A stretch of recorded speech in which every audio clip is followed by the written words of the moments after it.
What's going on, everybody? Welcome back to the channel. Y'all know what time it is. We got to recap yesterday's Steelers lost to the Seahawks in the home opener. Apologize for the delay on getting this one out, but win or lose, got to face the music. A lot to talk through with this one for sure. If you guys don't mind, please like, subscribe, comment. All that stuff is greatly appreciated. I think it's important to point out, if you're new to the channel, y'all know how this kind of goes, but I always say that I think it's good to try to stay even keeled, not too high, not too low, especially like early in the season like this, where we have like really small sample sizes to work with. The sky is not necessarily falling. The Steelers weren't Super Bowl champs after beating the Jets in week one. They're not, in contention for the number one pick after losing to the Seahawks yesterday.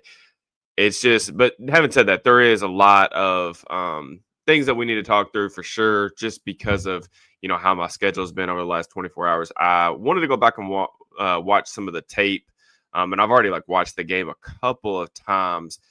Definitely some concerning trends on film that got to get cleaned up ASAP. I think the good news is that the schedule coming up over the next 3-4 weeks is definitely not that brutal. If they can't figure it out during that time frame, then I think some panic bells and alarms are going to start swirling in the bird for sure. But just kind of want to talk defensively in this one. The game plan early on especially was very clear. They wanted to try to be aggressive up front and heat Darnold up with a bunch of pressure. They blitzed on most of his dropbacks on the first drive, playing man coverage behind it. It was really like a lot of five-man rushes, and then really just playing man-to-man coverage on the back end. Darnold did a really nice job in this one. You got to give them credit. He hit a lot of throws, like a lot of in breakers, some off play action, some just like straight drop back. A lot of in breakers against outside leverage, and the Steelers, because they were blitzing, didn't have like a low hold defender to kind of help underneath on those throws. And I just thought that they were they were like a half beat away from a couple sacks in this one. Darnold took some big shots, made some big plays. We talked about that in the previous, kind of like one of his strengths is like he is kind of fearless in terms of, he doesn't mind taking a hit and pushing the ball down the field. So, I thought that it was a relatively rough game for Jalen Ramsey from a coverage standpoint. Did have the nice interception where he's kind of able to flip his hips and defend that, sail route from Cooper Kupp or that blaze out or whatever. But overall, just a lot of yards in his direction. That deep shot dagger to JSN isn't even like bad coverage by any means. I thought he was in phase for the most part. I mean, JSN did have a step on him, but just got to find the football there and finish. Just really unfortunate how that one played out. But, really I think some of the good things that we saw were that the run defense stuff was still a major issue. They really didn't have any solution. I felt like to Kenneth Walker, who we talked about like his explosiveness in the preview, and he was really able to rip off a bunch of like big plays. They did a better job on Zach Charbonnet, but it was just kind of, there are just a lot of really concerning reps on the tape, just in terms of the spine of the defense. I think that you'd be hard pressed to imagine a worse start to the season than what like Keanu Benton and Peyton Wilson have kind of endured here in the first 2 weeks. Benton, if you guys listen to the podcast that John Leonard and I do on a weekly basis, and then just the film room that I did for channel members last week, you guys know that like we talked about that Benton is not a nose tackle. It was really clear last year. It's been clear for a long time now. Was really clear last week. They wrote him out there again this week, and some of the biggest runs were just like him just getting detonated off the ball. And from a Peyton Wilson standpoint, it's really hard to play linebacker like that when the nose tackle, and like Patrick Queen too. It's hard to play off ball backer like that when the nose tackle's like in your lap on so many of these reps. And then I think both things can be true, that what's happening up front is making the linebackers' jobs harder. But Wilson in particular is not taking very good angles to the ball. Like that 3rd and 19, toss play or whatever that Walker scores on in the fourth quarter, and the game's like out of reach at that point. Like even if they do hold him to a field goal, are the Steelers going to win that game? Not really. But it just kind of encapsulates, some of the things with him is like just taking bad angles to the ball. He got pancaked on a run. they brought a fullback to the weak side, and like the take on part of that is just kind of the reality of the way that the Steelers were lined up front. But even if you go back and watch the replay, he takes the block on the wrong shoulder. So it doesn't really matter if he gets pancaked or if he just gets hit. There's going to be a huge lane because of how wide and out Sawyer gets at 7 tech too. So really frustrating film to watch. I did think there were good things to kind of pull from defensively. I thought that Nick Herbig was a pleasant surprise. He had a handful of pressures in this one. Of course, had the interception really off of Cam's batted pass. But, Cam in back-to-back weeks has really gave them some really, really big plays off those tip passes. That's one of his like hidden superpowers that I feel like not a lot of people talk enough about. He's been relatively quiet versus the run. Really needed him to kind of dominate Gray Zabel in this matchup, and I thought Zabel looked pretty good again, at least first go through on tape. But Cam made a big play right there. Herbig had a couple really nice rushes. One, he kind of fed Darnold up in the pocket, forced him to climb, and then Peyton Wilson was kind of green dogging, was able to come through and get down for one of their sacks. And then there was another third down rush. I know the Seahawks were in like trips to the left side. He had a really nice like inside rush, hit Darnold. Ball comes out like a little bit early. It looks almost like there's some type of miscommunication between him and the receivers. But JSN in this one, they just really didn't have a lot of answers. Cooper Kupp had some nice plays against like zone coverage, like underneath. Even had like one like where he did beat Ramsey and man coverage as well. But JSN was really tough. He's turning into quite the player, and I think it really brings question into this approach. I think a lot of the defensive players talked about wanting to get back to Blitzburg. And I think you see that in the way that they have blitzed at such a high rate over the past couple of weeks. I think they blitzed in this one like 44% of the time. And I think that kind of, you definitely felt that when you watched it. But at the same time, like the results really haven't necessarily been there. I think some of the reason that they've been so comfortable bringing more pressure is it's a lot of man coverage on the back end. Well, man coverage, that's cat coverage. You got to have the cats to cover. And like they haven't had those guys at least through the first 2 weeks. They've kind of been torched in those situations. So we'll be interested to see like how that evolves over the course of the season. Do they lean into more some change ups? Do they go back to maybe some of their tendencies from last year? We'll have to see. I mean, they definitely plan to use more like 3 outside linebacker, 3 edge sets. But the Alex Highsmith injury kind of threw a wrench into their plans. Jack Sawyer got a lot of playing time in this one as well. The Highsmith thing is really unfortunate because, he's really struggled to stay healthy. It sounds like he's going to avoid injury reserve, which is a nice thing. But at the end of the day, it's tough when you don't have one of those guys out on the field.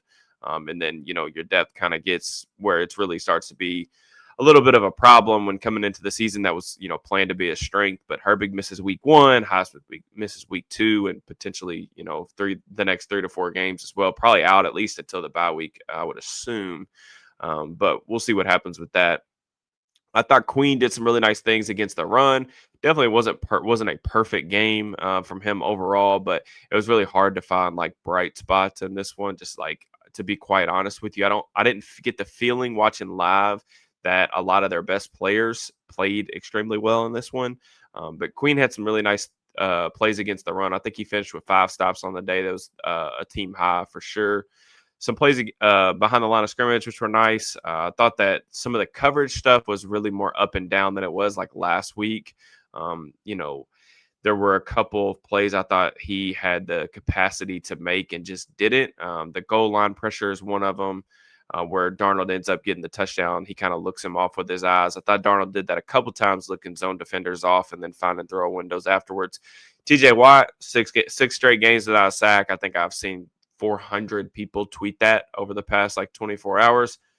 Doesn't make it less true. TJ's drawing a ton of attention, 2-3 guys on most plays. I remember 2 specific plays where he was left one-on-one, ended up having quick pressures on the outside. One was that touchdown on the goal line, and then another was like a third down. I think he forced a high throw or a miscommunication on the back end.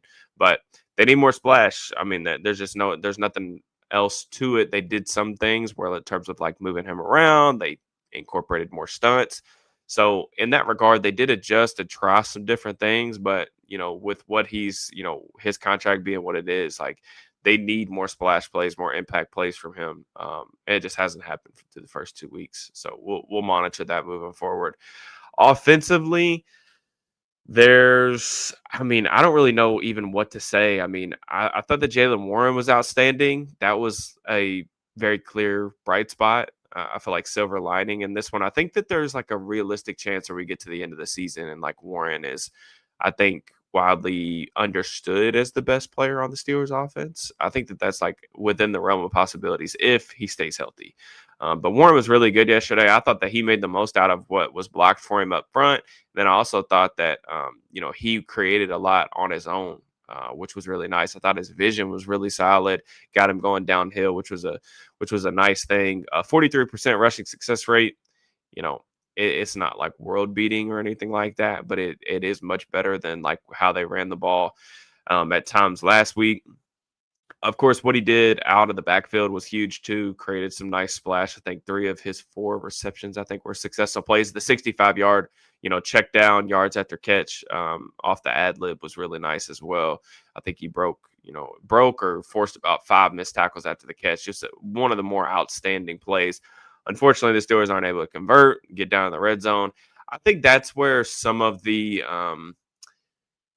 play calling, I always feel like the play calling complaints come more often when the Steelers lose, and I think that that would probably be the case for most fan bases. So I'm not, but I do think it's one of two things. It's you can look at it from a talent perspective or a play calling perspective.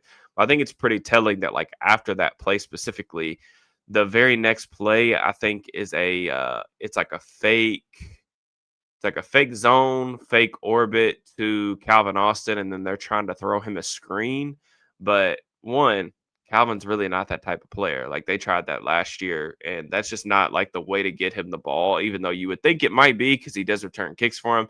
He's just not that dynamic after the catch. I think some of it's just because it's really hard for him to break tackles. He's smaller, but even if they are able to get the pressure blocked up and get the ball to him in the flat, it's zone coverage. So there's like 3 defenders like just staring into the backfield. Nobody moves. I think they're anticipating man in that situation. That was just it was good that Rodgers even got the ball out. And then the very next play is just like it's like standard weak side inside zone to Kenneth Gainwell. It's like we got to have something better than that in this type of situation. Now, the third down play is really unfortunate because Austin took responsibility. Like he did, like misunderstood his scramble drill rules. He kind of falls back into that window. Rodgers would have had a touchdown to Pat Freiermuth in the back corner of the end zone. Austin thinks it's for him. He ends up getting tipped, bobbled, unlucky interception for sure. Speaking of Rodgers, I did think that his performance yesterday was pretty rough. I thought that the throw that he made early in the game, I think it might have been on the first drive to Freiermuth deep down the field, was outstanding. It's weird that the broadcast didn't even show a replay of that, but you go back and watch the all 22. It was a heck of a play. It was a penalty anyway, so they ended up getting a positive result out of it, but that could have been a big splash. Who knows? Like if Freiermuth is able to like secure that ball, like how different does the offense go? This and that. But I thought, especially as the game wore on, I thought that Rodgers really struggled in this one. I think they had a 32.8 passing success rate or something like that. That's just not good enough. I mean, it was 12 minutes left in the fourth quarter until they completed a pass 10 yards down the field. So, I mean, that's just kind of the story I feel like over the first 2 weeks is that they're just getting pummeled in the explosive play department. I saw Matt Williamson tweet this out too, but they're minus 12 at explosive play differential through the first 2 weeks. I mean, that's pretty hard to do in that short of time frame. They're giving up a lot of explosives on defense. They're not generating enough on offense. When you have this amount of speed on the offensive side of the ball, it's really perplexing that they haven't been able to push the ball down the field. Everything feels really, I tweeted this out during the game, but everything feels really like restricted in the passing game. And if you're wanting to play this kind of dink and dunk approach, you're going to have to like be really fortunate, catch some breaks, or you're just going to have to be like perfect in your execution. And I don't think anybody, the quarterback, the receivers, the offensive line, was near that like standard yesterday for sure. I continue to say this, and it'll be a theme throughout the season that I'll probably harp on. But I mean, the biggest concern is just like his lack of mobility and capacity to operate like without a clean pocket. Versus Seahawks, I think he was under pressure 14 dropbacks. He went 3 for 11 for 36 yards, and he was sacked 3 times.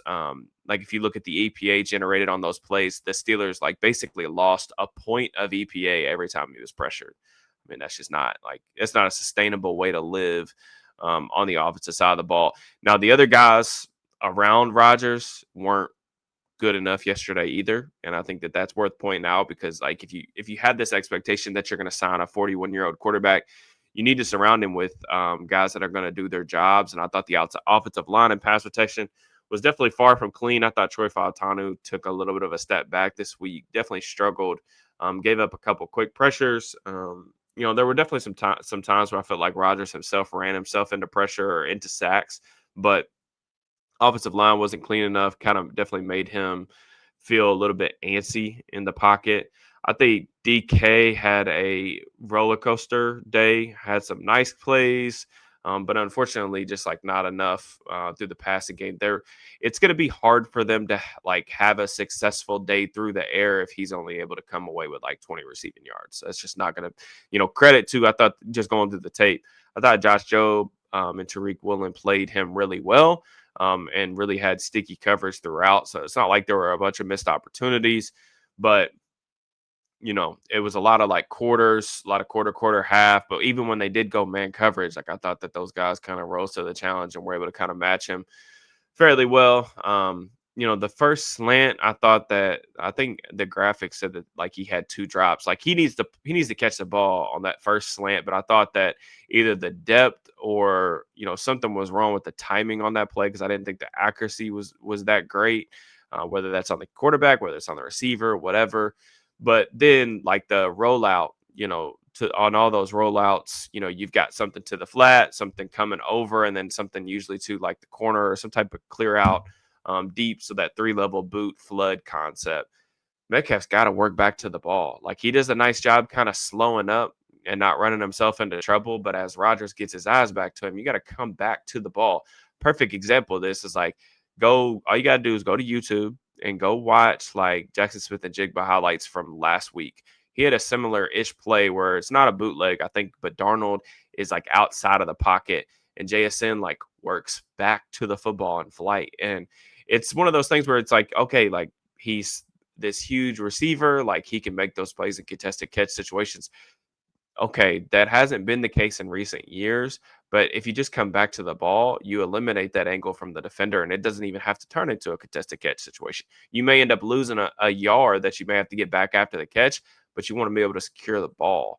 And it's just an element of being like quarterback friendly that I think sometimes is a little bit of an inconsistent factor in Metcalf's game. So, yeah, I mean, not a lot of good takeaways. I felt like, especially offensively in this one, it was a really, really strange game because you go back and think back to like going into the second half, the Steelers had an 81% win probability, and I don't even think they played that well in the first half. So it's like this one's gonna sting if when it comes time for like January when you get to the playoff picture and everything, regardless if like they're in the wild card hunt on the outside looking in, what have you, but. This is a very winnable game, even though they didn't play their best. But the special teams gaff is just inexcusable. I mean, for Johnson to not know the rule is, I mean, it's on the player, but it's also on the coaching. And in terms of like, how does your return man not know the new kickoff rules? I don't know, but it's definitely one of those things that swung the outcome of the game for sure. And it's just, like I said, it's inexcusable. And if Johnson isn't someone that they trust right now on the offensive side of the ball, which is pretty clear because, I mean, it's really just been Warren and Gainwell exclusively through these first 2 games. If they don't trust him to run the ball offensively and he can't help out in special teams, it's really difficult to give a guy a helmet like that on game days. So definitely need more from Caleb. He's going to have to step up. I'm not really like ready to just completely write him off. But at the same time, it hasn't been great so far. That's definitely for sure. I think again, just kind of pointing out the things that are consistent themes, like dating back to last year. I think just losing the battle in the trenches. they got to get healthy. They need to get Derek Harmon back. He's going to have to be really, really good from the jump. And I think that unfortunately, that's going to place some pretty unrealistic expectations on a rookie who's never played in the NFL before. But they really need him to come in and hopefully solidify some things. So I've got a couple ideas on what I want to cover in the film room in this one. I did the run defense film room last week. So I don't know if I want to do that again. If you guys want to see that, then maybe that's what we'll do. Like you guys give me your ideas. Like, is there certain things that you're wanting to see, anything like that? I'm open to ideas, especially on a week where I just didn't feel like they had their best game. So, got New England coming up next weekend. Got a lot of content coming to you guys throughout the week. Just a reminder about the channel membership. If you guys are interested, it's less than $4 a month. You guys get a bunch of additional content. Like I said, the Yins No Ball podcast with John Ledyard and I. We usually ramble about the Steelers for quite some time, and then I'll be posting some additional content throughout the month as well over there, additional film rooms, things like that. If you guys want more content, cool. If not, then I'll have plenty of stuff for you guys on this side as well. I'll be back. I'll probably post something on the channel just to let you guys know about what the schedule is going to look like this week. But other than that, try to enjoy the rest of your week. Brighter days ahead. I will holler at you guys very soon. Peace and love.